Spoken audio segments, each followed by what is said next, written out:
Abrégé du catéchisme de l'Église catholique, je crois en la communion des saints. Question 194. Que signifie l'expression communion des saints? Réponse.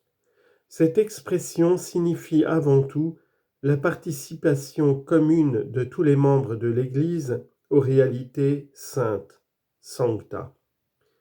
La foi, les sacrements, en particulier l'Eucharistie, les charismes et les autres dons spirituels.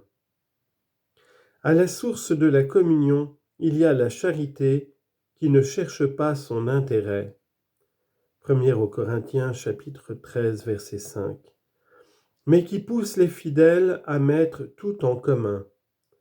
Actes chapitre 4 verset 32. Même leurs biens matériels pour le service des plus pauvres. Question 195. Que signifie encore la communion des saints? Réponse.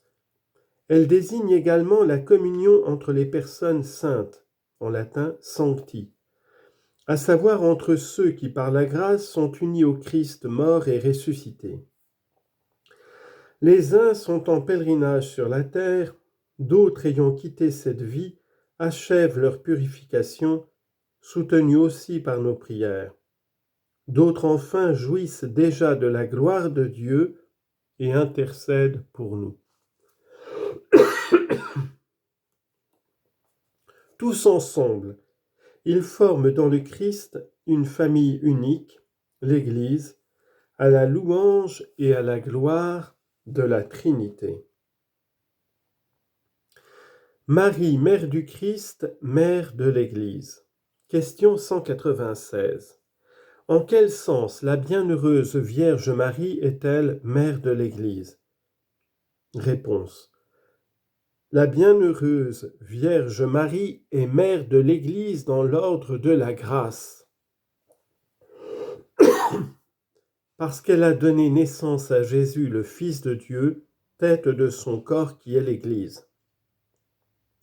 En mourant sur la croix, Jésus l'a donnée comme mère à son disciple par ces mots « Voici ta mère ».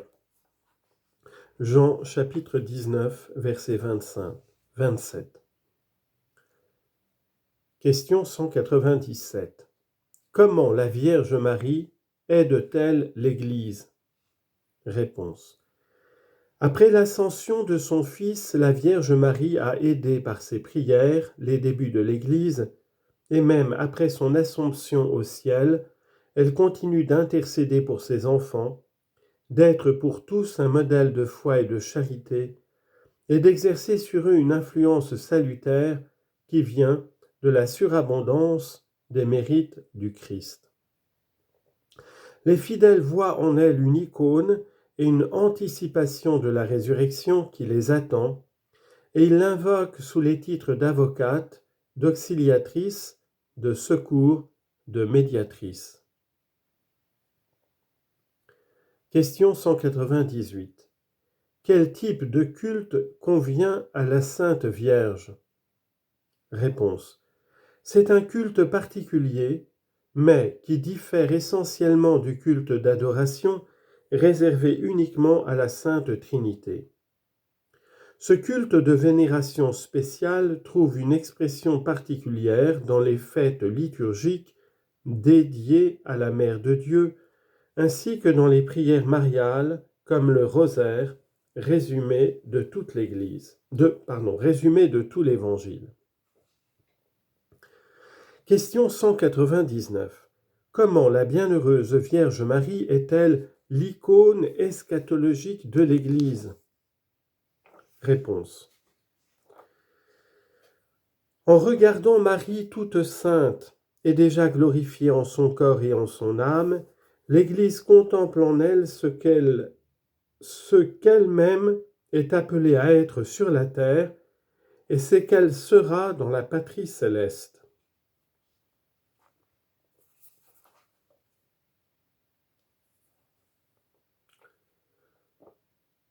Je crois à la rémission des péchés.